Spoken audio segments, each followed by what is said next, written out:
Speaker of the House, Mike Johnson, Senator Ben Cardin, Minority Leader Hakeem Jeffries, Senate Majority Leader Chuck Schumer, Senate Minority Leader Mitch McConnell, Senators, members of Congress, distinguished guests. Mr. Speaker, I want to thank you for giving me the profound honor of addressing this great citadel of democracy for the fourth time.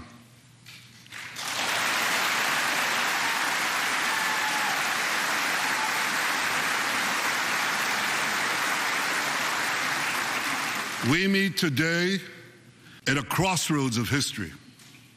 Our world is in upheaval. In the Middle East, Iran's axis of terror confronts America, Israel, and our Arab friends. This is not a clash of civilizations. It's a clash between barbarism and civilization.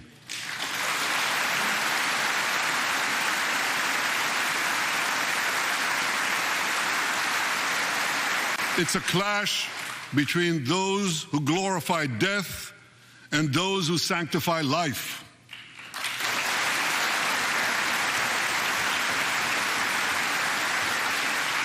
For the forces of civilization to triumph, America and Israel must stand together.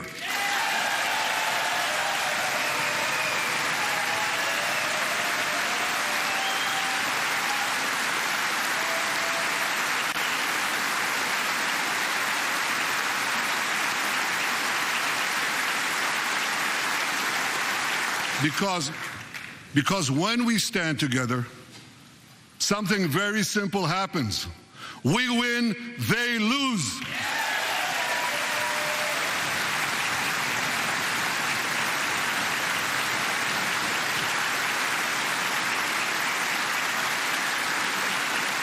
And my friends, I came to assure you today of one thing: we will win.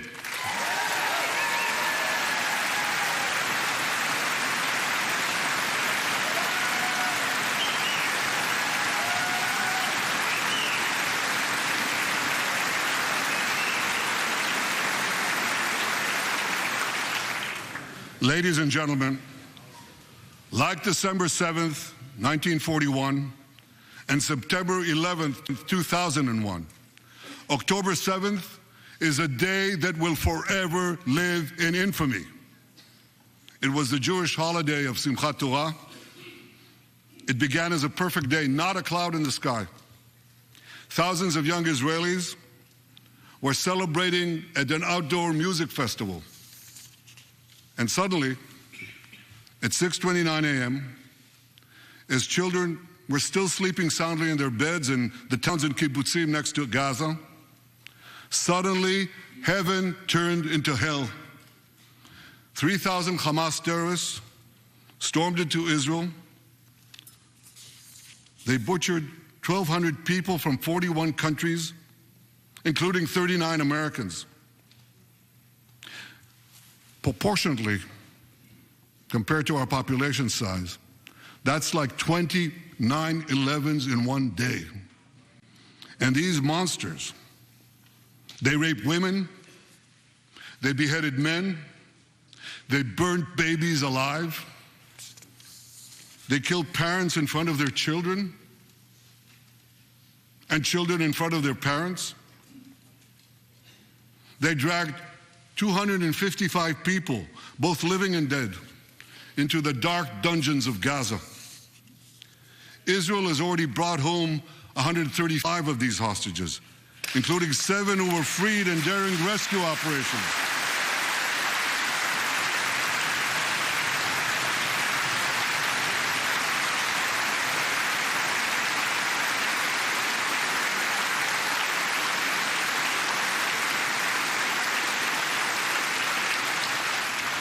One of those freed hostages, Noor Gamani, is here in the gallery, sitting near my wife, Sarah. On the morning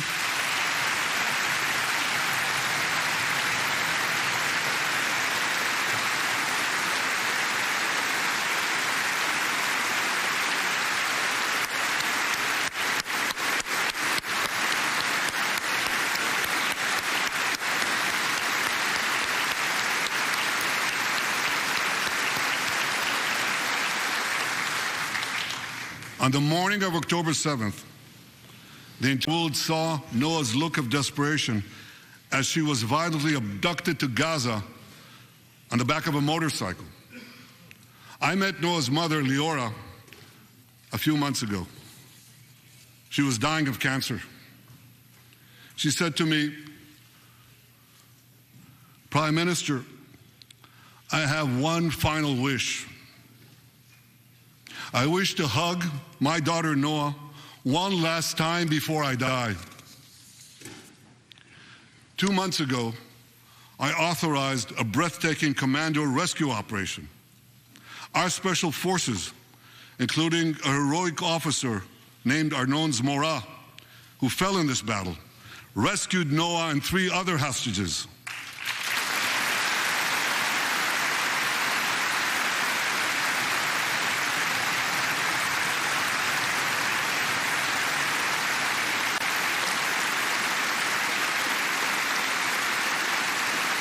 Noah, I think it's one of the most moving things. When Noah was reunited with her mother Leora, and her mother's last wish came true. Noah, we're so thrilled to have you with us today. Thank you.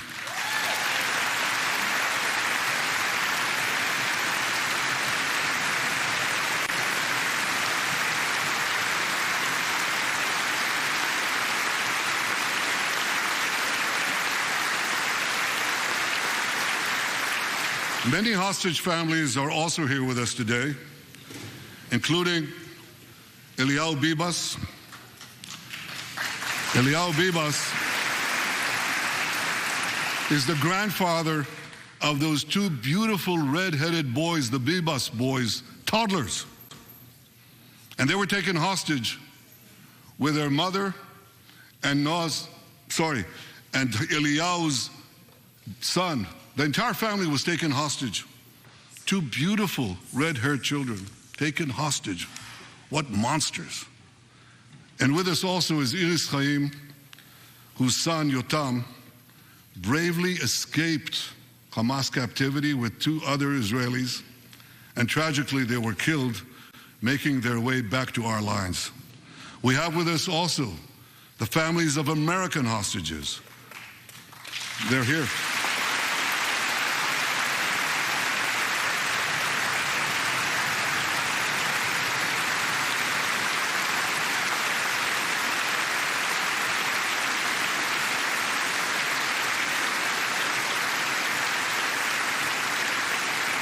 The pain these families have endured is beyond words. I met with them again yesterday, and I promised them this: I will not rest until all their loved ones are home. All of them.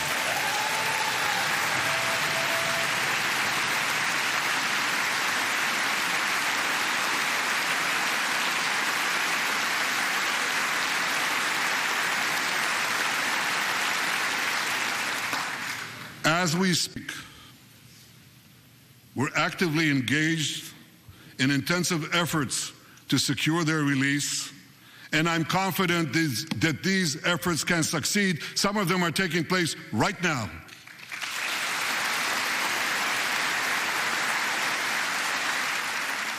I want to thank President Biden for his tireless efforts on behalf of the hostages and for his efforts to the hostage families as well.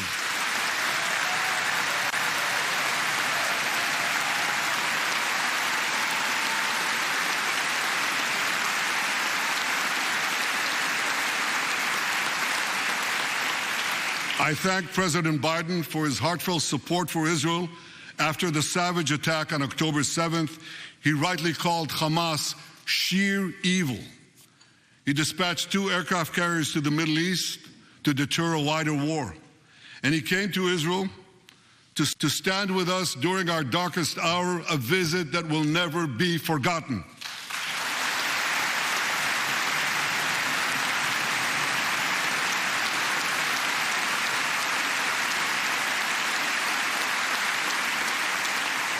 President Biden and I have known each other for over 40 years.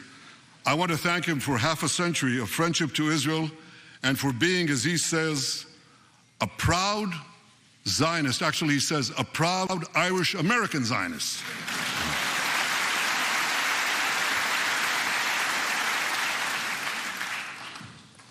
My friends, for more than 9 months, Israel's soldiers have shown boundless courage. With us today,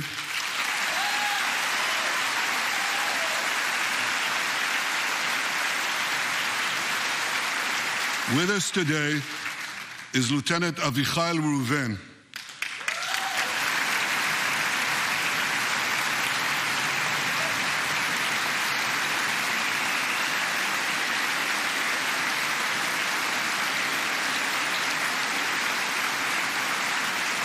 Avichai is an officer in the Israeli paratroopers. His family immigrated to Israel from Ethiopia. In the early hours of October 7th, Avichai heard the news of Hamas's bloody rampage. He put on his uniform, grabbed his rifle, but he didn't have a car. So he ran 8 miles to the front lines of Gaza to defend his people.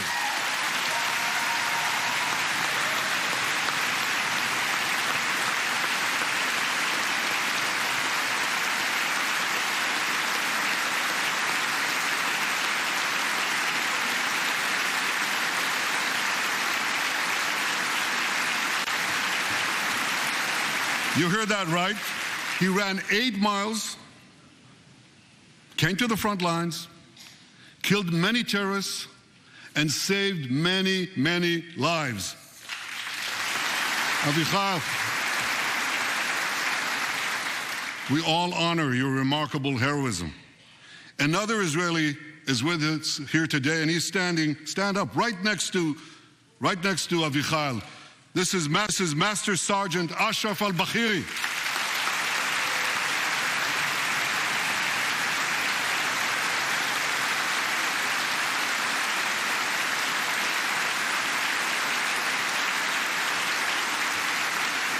Ashraf is a Bedouin soldier from the Israeli Muslim community of Raat.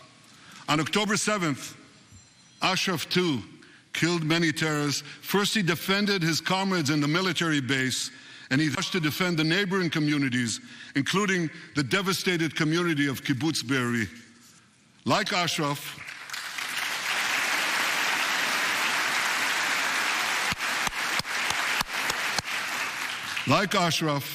the Muslim soldiers of the IDF fought alongside their Jewish, Druze, Christian, and other comrades in arms with tremendous bravery.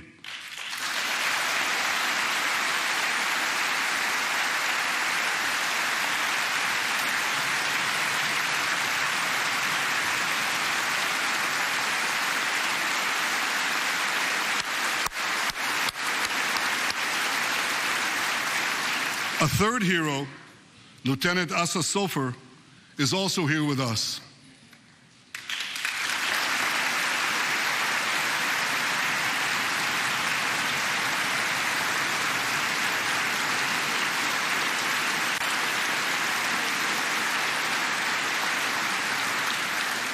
Asa fought as an officer in the Tank Corps, and he was wounded in battle. He was wounded in battle while protecting his fellow soldiers from a grenade. He lost his right arm and the vision in his left eye. He's recovering, and incredibly, within a short time, Asa will soon return to active duty as a commander of a tank company.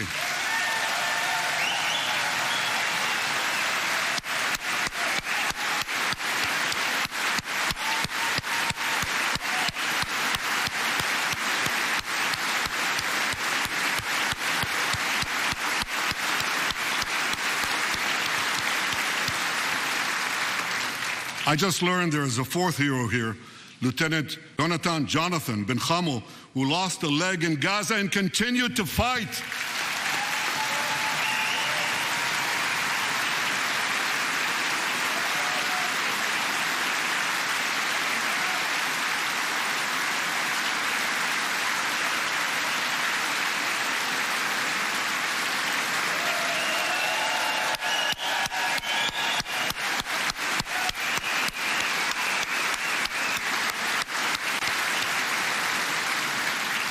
My friends, these are the soldiers of Israel, unbowed, undaunted, unafraid.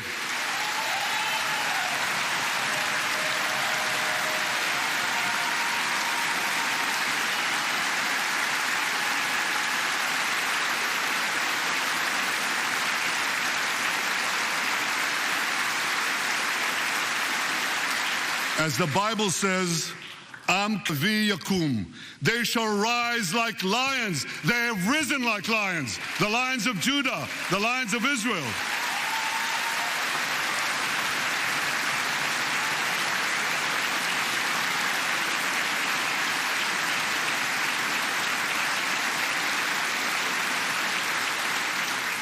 Ladies and gentlemen, the men and women of the IDF come from every corner of Israeli societies, every ethnicity, every color, every creed, left and right, religious and secular.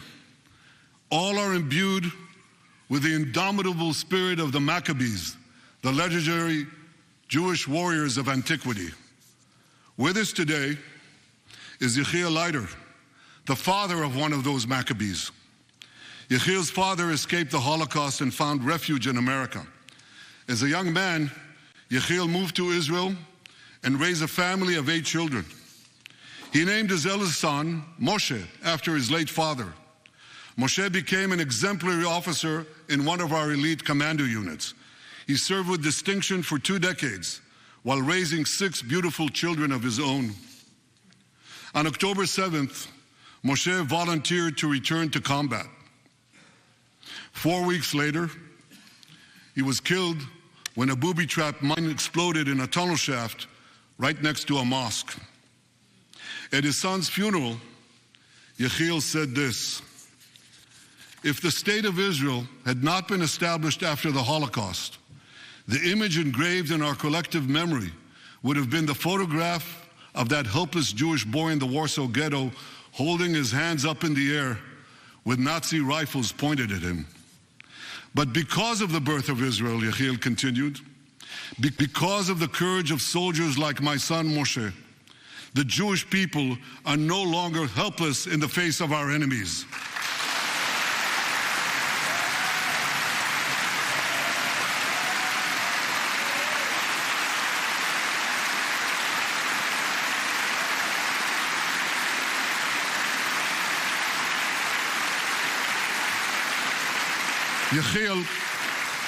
Yechiel, please rise so we can honor your sacrifice. And I pledge to you and to all the bereaved families of Israel, some of whom are in this hall today, the sacrifice of your loved ones will not be in vain.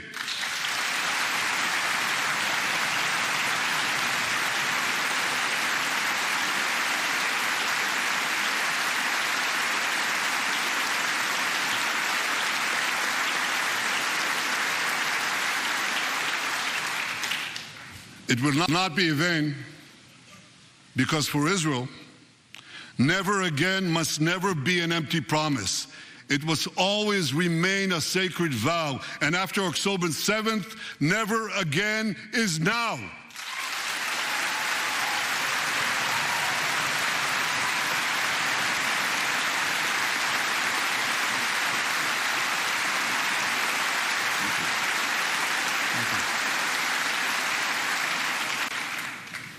My friends, defeating our brutal enemies requires both courage and clarity. Clarity begins by knowing the difference between good and evil. Yet incredibly, many anti-Israel protesters, many choose to stand with evil. They stand with Hamas. They stand with rapists and murderers. They stand with people who came into the kibbutzim, into a home. The parents hid the children, the 2 babies, in the attic, in a secret attic. They murdered the families, the parents. They find the secret latch to the hidden attic, and then they murder the babies. These protesters stand with them. They should be ashamed of themselves.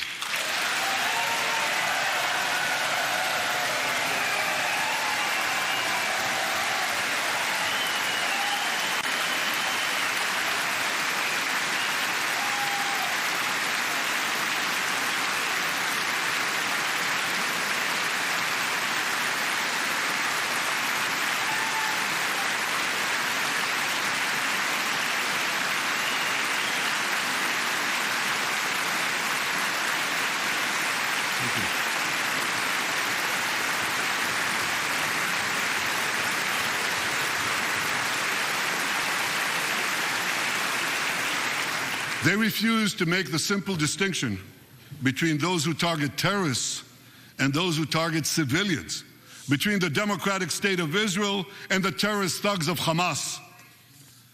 We recently learned from the National Security Director, U.S. Director of National Intelligence, that Iran is funding and promoting anti-Israel protests in America. They want to disrupt America. So these protesters burn American flags even on the 4th of July. And I wish to salute the fraternity brothers at the University of North Carolina who protected the American flag against these anti-Israel protesters.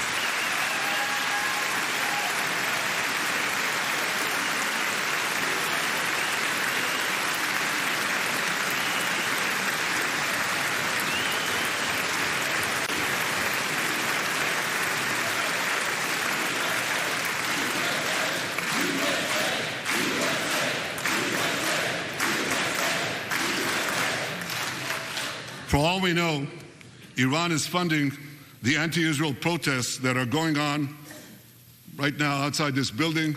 Not that many, but they're there, and throughout the city. Well, I have a message for these protesters. When the tyrants of Tehran, who hang gays from cranes and murder women for not covering their hair, are praising, promoting, and funding you, you have officially become Iran's useful idiots.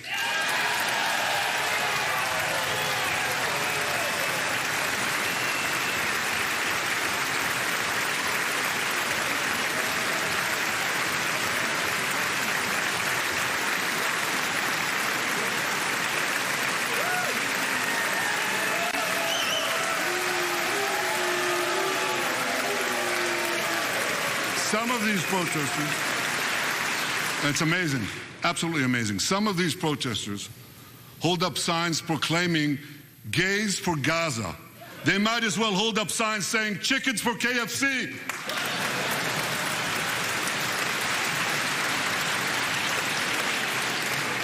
These protesters chant from the river to the sea, but many don't have a clue what river and what sea they're talking about.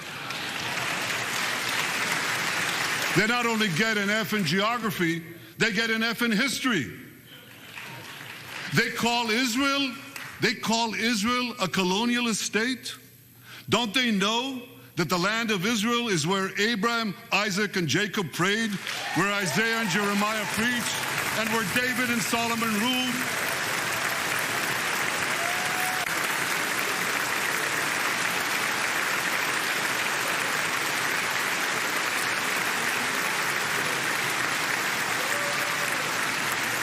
For nearly 4,000 years, the land of Israel has been the homeland of the Jewish people. It's always been our home. It will always be our home.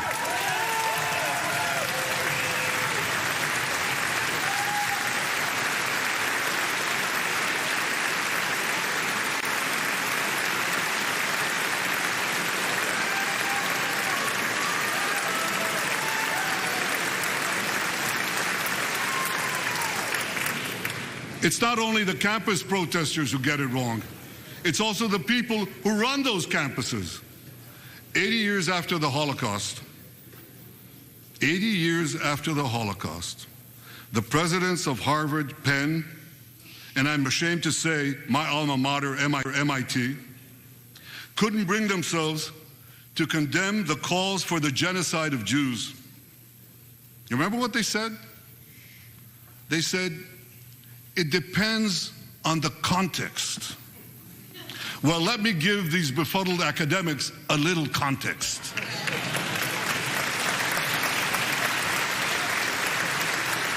Anti-Semitism is the world's oldest hatred. For centuries, the massacre of Jews was always preceded by wild accusations. We were accused of everything from poisoning wells to spreading plagues, to using the blood of slaughtered children to bake Passover matzahs.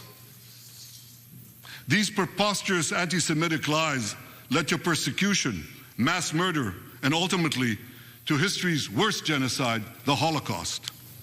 Now, just as malicious lies were leveled for centuries at the Jewish people, malicious lies are now being leveled at the Jewish state. No, don't applaud. Listen.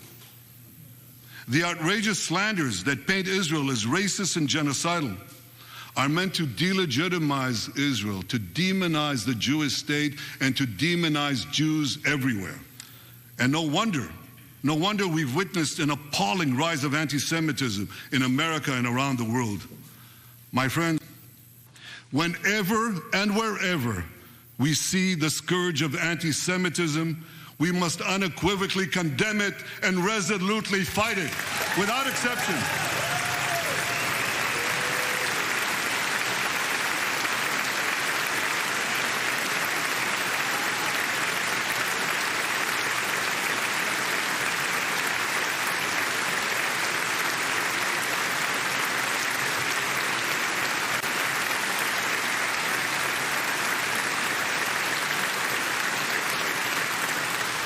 And don't be fooled when the blood libels against the Jewish state come from people who wear fancy silk robes and speak in lofty tones about law and justice.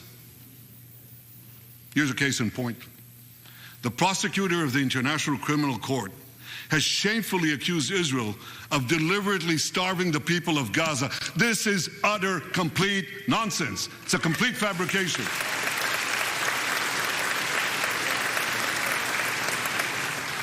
Israel has enabled more than 40,000 aid trucks to enter Gaza. That's 500,000 tons of food. And that's more than 3,000 calories for every man, woman, and child in Gaza. If there are Palestinians in Gaza who aren't getting enough food, it's not because Israel is blocking it, it's because Hamas is stealing it.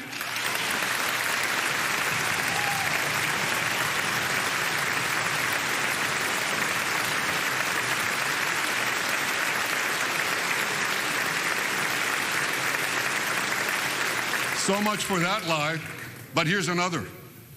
The ICC prosecutor accuses Israel of deliberately targeting civilians. What in God's green earth is he talking about? The IDF has dropped millions of flyers, sent millions of text messages, made hundreds of thousands of phone calls to get Palestinian civilians out of harm's way. But at the same time, Hamas does everything in its power to put Palestinian civilians in harm's way. They fire rockets from schools, from hospitals, from mosques. They even shoot their own people when they try to leave the war zone.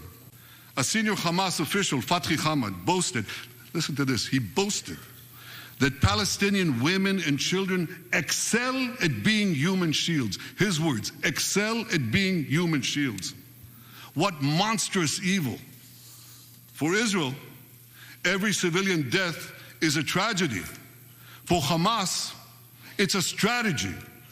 They actually want Palestinian civilians to die so that Israel will be smeared in the international media and be pressured to end the war before it's won. This would enable Hamas to survive another day and, as they vowed, to carry out October 7th again and again and again.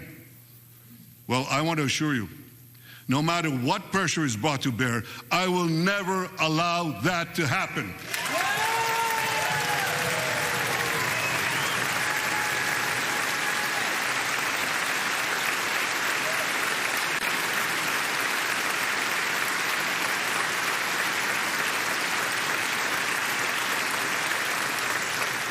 The vast majority of Americans have not fallen for this Hamas propaganda. They continue to support Israel. And I want to say thank you, America, and thank you, senators and House members who continue to support us, continue to support Israel, continue to support the truth and see through the lies. But as for the minority that may have fallen for Hamas's cons job, I suggest you listen to Colonel John Spencer. John Spencer is head of urban warfare studies at West Point. He studied every major urban conflict. I was going to say in modern history. He corrected me, no, in history. Israel, he said, has implemented more precautions to prevent civilian harm than any military in history and beyond what international law requires.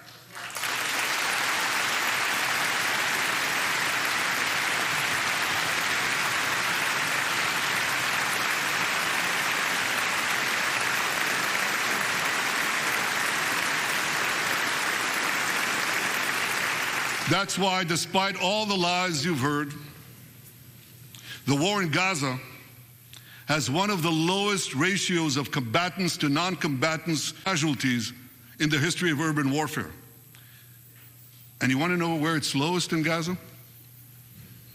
It's lowest in Rafah. In Rafah. Remember what so many people said? If Israel goes into Rafah, there'll be thousands, maybe even tens of thousands of civilians killed. Well, last week, I went into Rafah.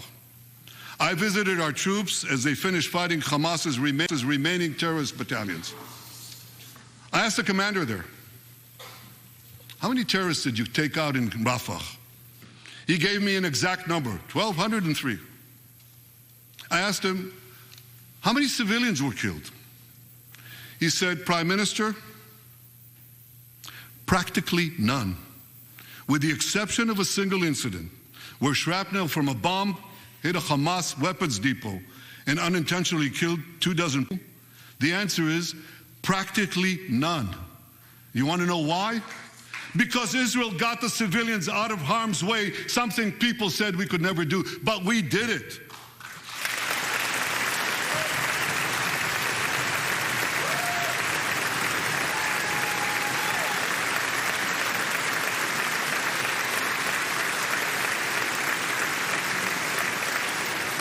These heroes here today, the heroic soldiers of Israel, should not be condemned for how they're conducting the war in Gaza. They should be commended for it.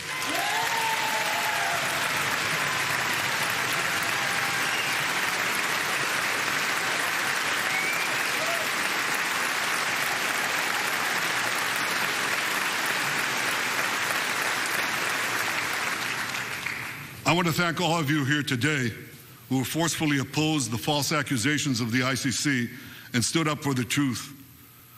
These lies are not only libelous, they're downright dangerous. The ICC is trying to shackle Israel's hands and prevent us from defending ourselves. And if Israel's hands are tied, America is next. And I'll tell you what else is next. The ability of all democracies to fight terrorism will be imperiled. That's what's on the line. So let me assure you, the hands of the Jewish state will never be shackled. Israel will always defend itself.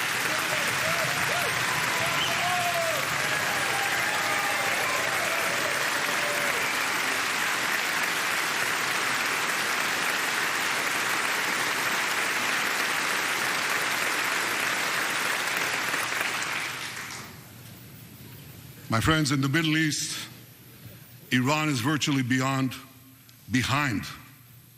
all the terrorism, all the turmoil, all the chaos, all the killing. And that should come as no surprise. When he founded the Islamic Republic, Ayatollah Khomeini pledged, "We will export our revolution to the entire world." We will export the Islamic revolution to the entire world. Now ask yourself, which country ultimately stands in the way of Iran's maniacal plans to impose radical Islam on the world? And the answer is clear. It's America, the guardian of Western civilization and the world's greatest power.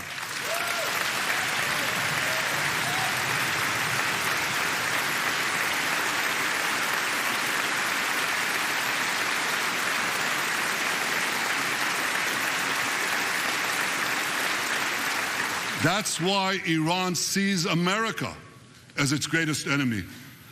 Last month, we heard a revealing comment, ostensibly about the war in Gaza, but about something else.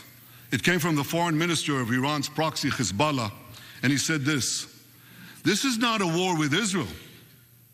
Israel," he said, "is merely a tool. The main war, the real war, is with America. Iran's regime has been fighting America from the moment it came to power. In 1979, it stormed the American embassy. It held scores of Americans hostage for 444 days. Since then, Iran's terrorist proxies have targeted America in the Middle East and beyond. In Beirut, they killed 241 U.S. servicemen. In Africa, they bombed American embassies. In Iraq, they supplied explosives to maim and kill thousands of American soldiers. In America, they actually sent death squads. They sent death to murder a former Secretary of State and a former National Security Advisor. And as we recently learned, they even brazenly threatened to assassinate President Trump. But Iran understands that to truly challenge America, it must first conquer the Middle East. And for this, it uses its many proxies, including the Houthis, Hezbollah, and Hamas. Yet in the heart of the Middle East, standing in Iran's way, is one proud pro-American democracy, my country, the State of Israel.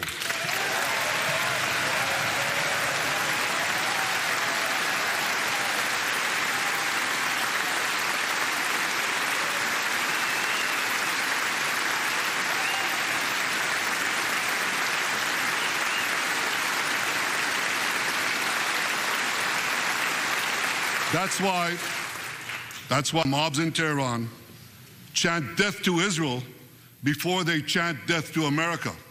For Iran, Israel is first, America is next.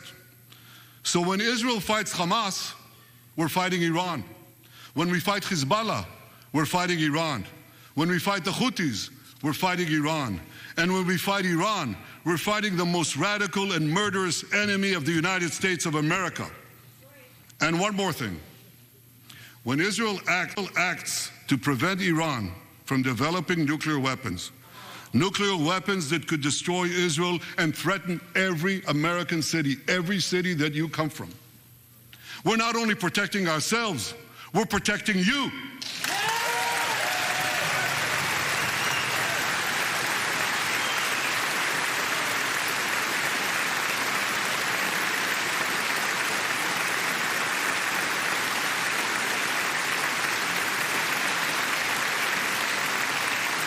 My friends, if you remember one thing from the speech, remember this. Our enemies are your enemies. Our fight is your fight. And our victory will be your victory.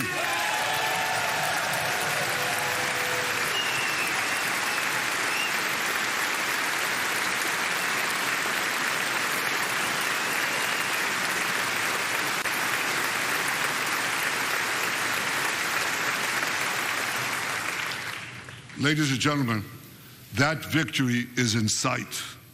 Israel's defeat of Hamas will be a powerful blow to Iran's axis of terror. Another part of that axis, Hezbollah, attacked Israel on October 8th, a day after the Hamas attack. It has launched thousands of missiles and drones against us. 80,000 of our citizens in northern Israel evacuated their homes, becoming effectively refugees in their own land.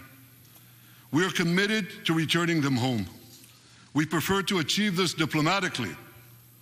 But let me be clear.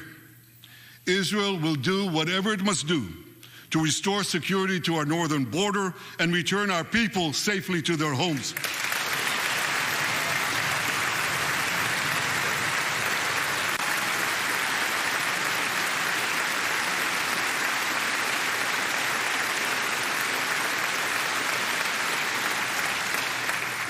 Last Friday, a third Iranian proxy, the Houthis, attacked Tel Aviv with a deadly drone.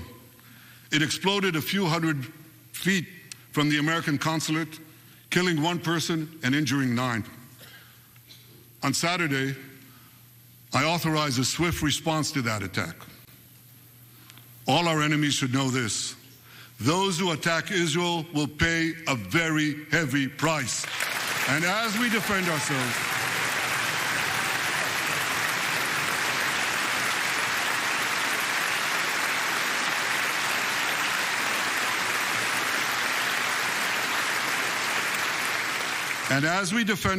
on all fronts, I know that America has our back, and I thank you for it.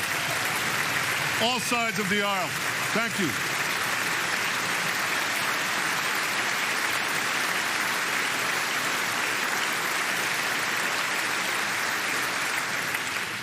My friends, for decades, America has provided Israel with generous military assistance, and a grateful Israel has provided America with critical intelligence that saved many lives.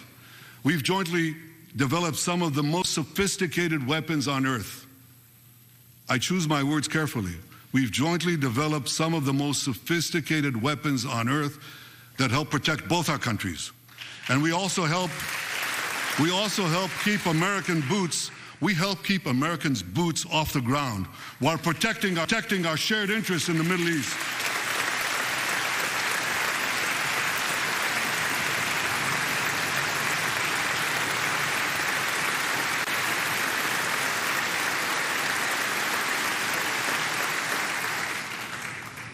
I deeply appreciate America's support, including in this current war. But this is an exceptional moment. Fast-tracking U.S. military aid can dramatically expedite an end to the war in Gaza and help prevent a broader war in the Middle East.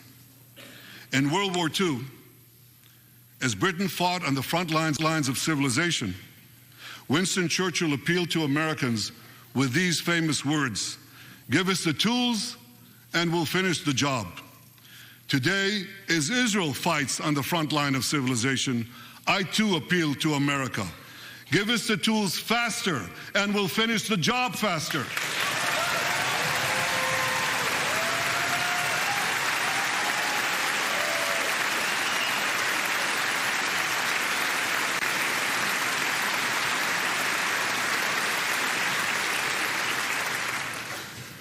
My dear friends, the war in Gaza could end tomorrow if Hamas surrenders, disarms, and returns all the hostages.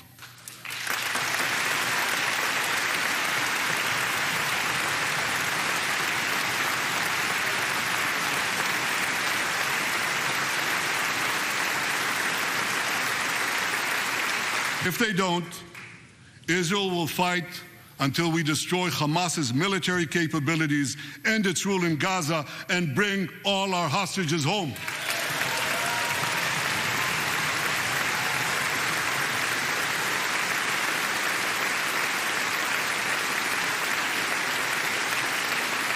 That's what total victory means, and we will settle for nothing less.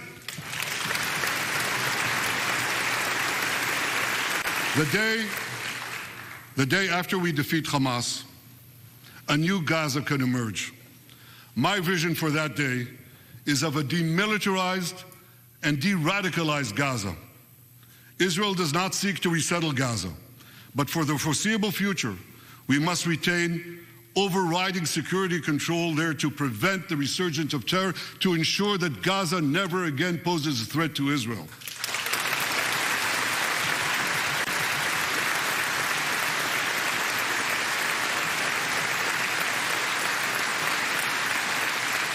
Gaza should have a civilian administration run by Palestinians who do not seek to destroy Israel. That's not too much to ask.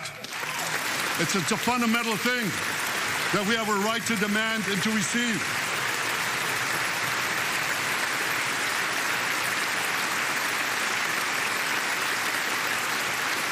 A new generation of Palestinians must no longer be taught to hate Jews, but rather to live in peace with us.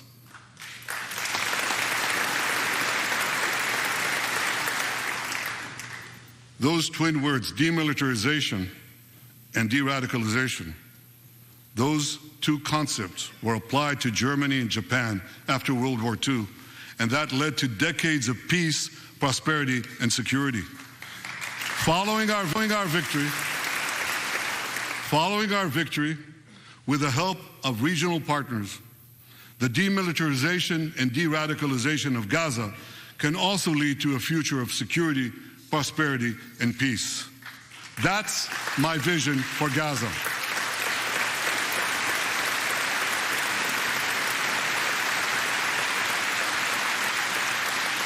Now, here's my vision for the broader Middle East. It's also shaped in part by what we saw in the aftermath of World War II. After that war, America forged a security alliance in Europe to counter the growing Soviet threat. Likewise, America and Israel today can forge a security alliance in the Middle East to counter the growing Iranian threat. All countries that are at peace with Israel and all those countries who will make peace with Israel should be invited to join this alliance. We saw a glimpse of that potential alliance on April 14th. Led by the United States, more than half a dozen nations worked alongside Israel to help neutralize hundreds of missiles and drones launched by Iran against us. Thank you, President Biden, for bringing that coalition together.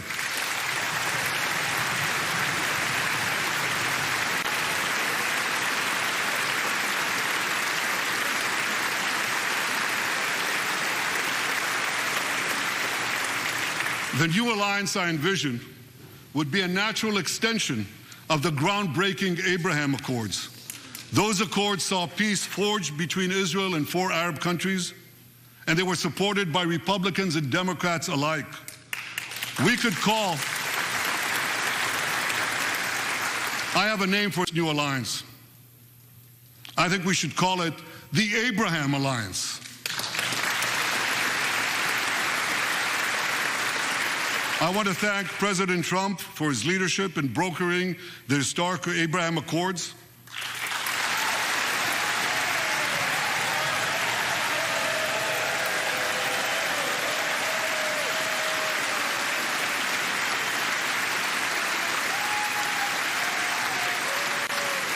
Like Americans, Israelis were relieved that President Trump emerged safe and sound from that dastardly attack on him, dastardly attack on American democracy. There is no room for political violence in democracies.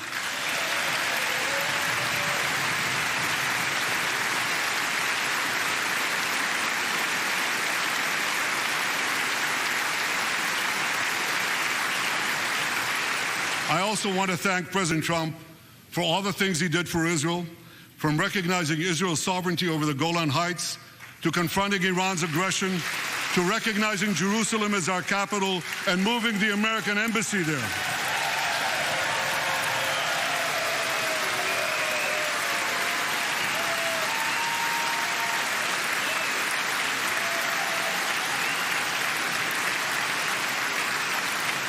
That's Jerusalem, our eternal capital, never to be divided again.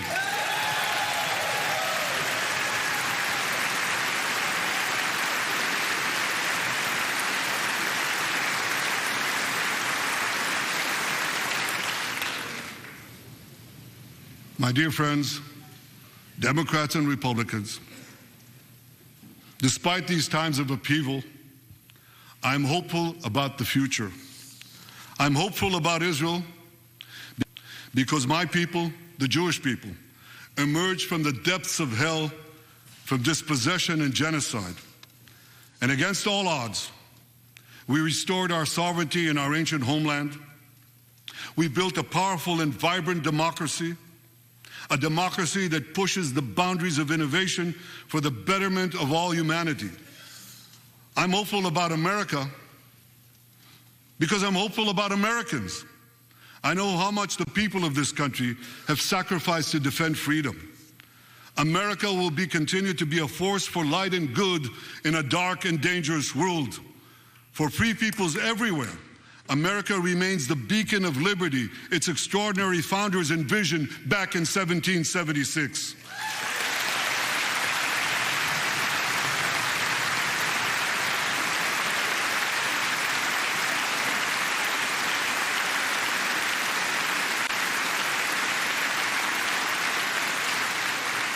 Working together, I'm confident that our two nations will vanquish the tyrants and terrorists who threaten us both.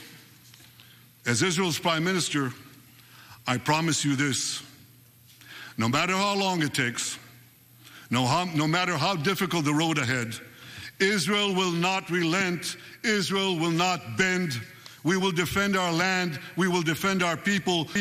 We will fight until we achieve victory. Victory over liberty, rather victory of liberty over tyranny, victory of life over death, victory of good over evil. That's our solemn commitment.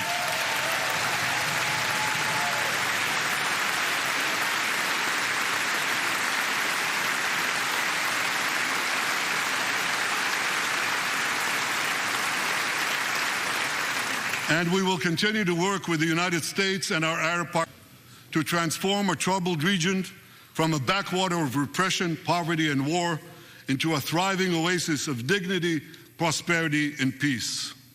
In this noble mission, as in many others, Israel will always remain America's indispensable ally. Through thick and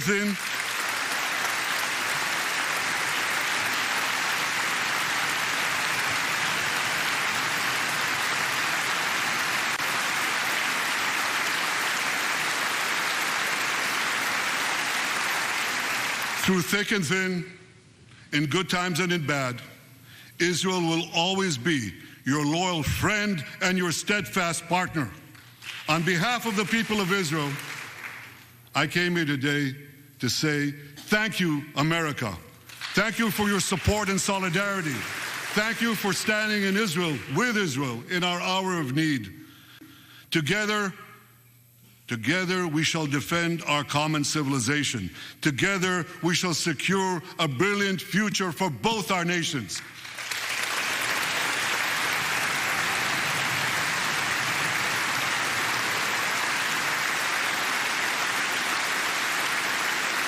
May God bless Israel, may God bless America, and may God bless the great alliance between Israel and America forever.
במשך 54 דקות ראש ממשלת ישראל פורס את הקייס הישראלי מול הקונגרס האמריקני, זוכה לתשואות שוב ושוב, standing ovations, תשואות גם בעמידה, מה שעשה חמאס לישראל ב7 באוקטובר, מהדהד שם בקונגרס, ונתניהו הוא דובר רהוט ביותר של הקייס הישראלי הזה. אנחנו שומעים קריאות עם ישראל חי מתוך הקונגרס. הוא מדבר על היום שאחרי בעזה, אומר לא נסתכן, לא נגיע לשום דבר בפחות מניצחון מוחלט, ישראל תלחם עד שנהרוס את חמאס, עזה תהיה מפורזת. ישראל לא רוצה ליישב מחדש את עזה, אבל צריך בינתיים לשמור על הטווח הקצר על שלטון ביטחוני ישראלי שם, וצריך מנהל אזרחי פלסטיני שלא רוצה להשמיד אותנו. בעיקר סנטורים רפובליקנים ניגשים לנתניהו. יש דיווחים מתוך מי שהיה בעולם שאומר קודם כל שיש כ100 חברי קונגרס דמוקרטים שלא הגיעו ושל לפרקים, כשהצד הרפובליקני עמד בתשואות, הצד הדמוקרטי עמד פחות. לגבי עסקת חטופים לא היה שם המון, צריך לומר. הוא אמר לא אנוח עד שהאהובים שלכם יהיו בבית. הוא הצביע על משפחות החטופים, מנוע ארגמני למשל שהוחזרה במבצע ארנון. הזכרנו גם בפתיחת המהדורה שנתניהו דחה את יציאת המשלחת לקטר לשבוע הבא. שני אירועים חריגים בכל ההבדל שבעולם ביניהם במהלך הנאום הזה. חברת בית הנבחרים רשידה תליב מחזיקה שלט שבו כתוב נתניהו פושע מלחמה, להבדיל כרמית קציר, אחותו של עד קציר, ועוד כמה משפחות חשפו במהלך הנאום חולצה שכתוב עליה הגיעו לעסקה עכשיו, ונעצרו על ידי משטרת הקונגרס. אתם רואים את מיץ' מקונל, מנהיג המיעוט הרפובליקני, בין היתר ניגש לנתניהו. אנשים שניגשים אליו, חברי קונגרס, רוצים להצטלם איתו, באמת הרבה מאוד תשואות בזו אחר זו לנתניהו במהלך הנאום הזה.